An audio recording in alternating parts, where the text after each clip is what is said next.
most people across the world don't really conceptualize the idea that the US is not only violating international law and the principles of the United Nations Charter globally, internationally, they are also violating the principles of the UN Charter domestically, which is something that we really need to talk about, especially in this day and age, especially after the elections that we saw. You need to understand that the US is quite literally a war zone. A war against itself. The government is at war against the people, just like they're at war against the people of the entire world.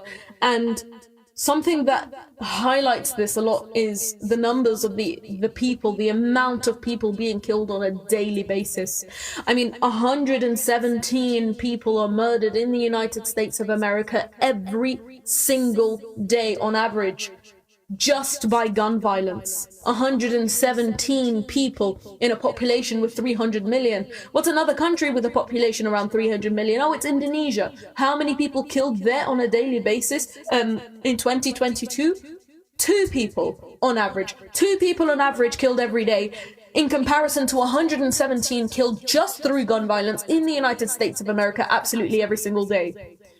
The amount of people killed in Indonesia in 2022 was 832 people, right? To reach that number of an entire year of people killed in Indonesia, you just have to live 1 week in the United States of America. 1 week, and they reached an entire year of the amount of people killed in Indonesia just through gun violence. That number is absolutely diabolical. It is a number that you will only ever see in war zones. Like absolutely every single war zone in the entire world combined. Children who were either killed or injured. This is prior to the genocide that began in Gaza.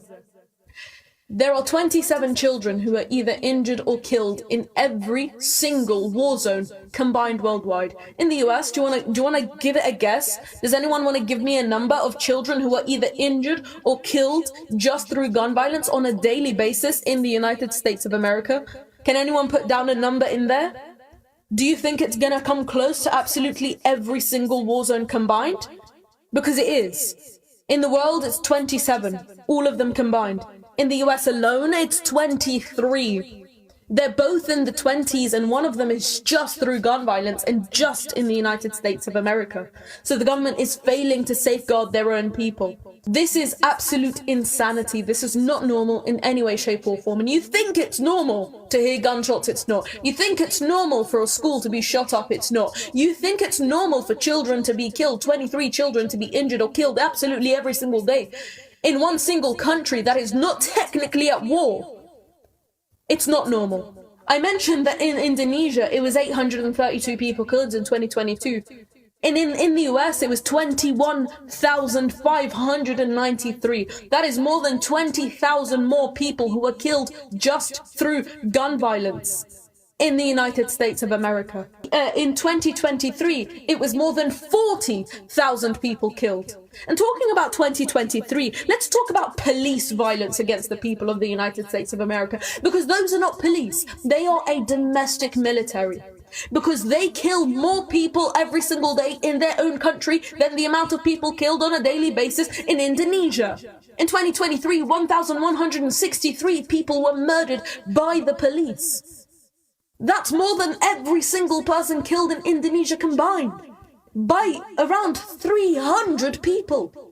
You have a domestic military. This is domestic terrorism. Because of course it comes with an agenda. Of course it comes with an agenda. 70% of the people killed are people of colour, even though they only make up 30% of the entire population. What do you make of that?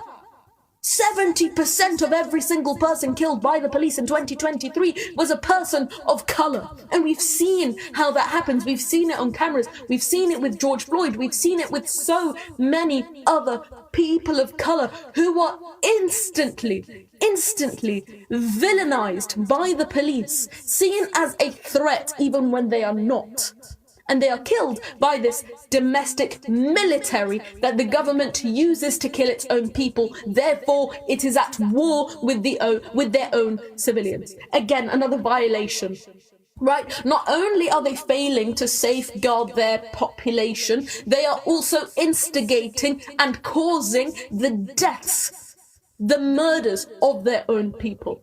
Right? In 2023, we are talking 70% of the people killed by the police in 2023 under Biden's administration. So don't come here thinking that Joe Biden or that the Democrats or the Republicans are two different parties. They are one and the same. They share the same policies. They just pretend that they don't. They use different words, but essentially what they do is the exact same.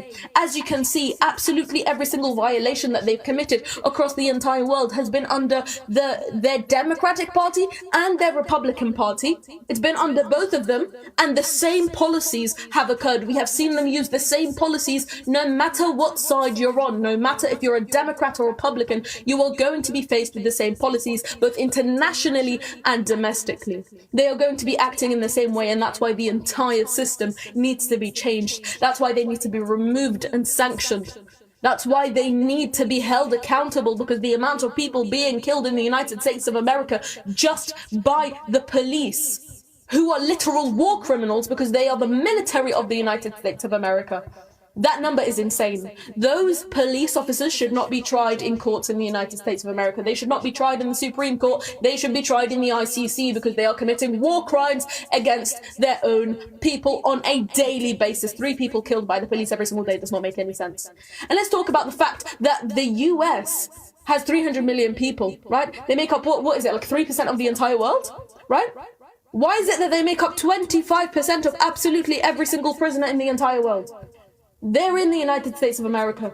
And not only are they in prison, they are being forced into manual labor. What is that? Unpaid manual labor. Give me another word for unpaid manual labor. Anyone? It's slavery. That's what it is. It's literal slavery. So like we said multiple times, their policies have not changed.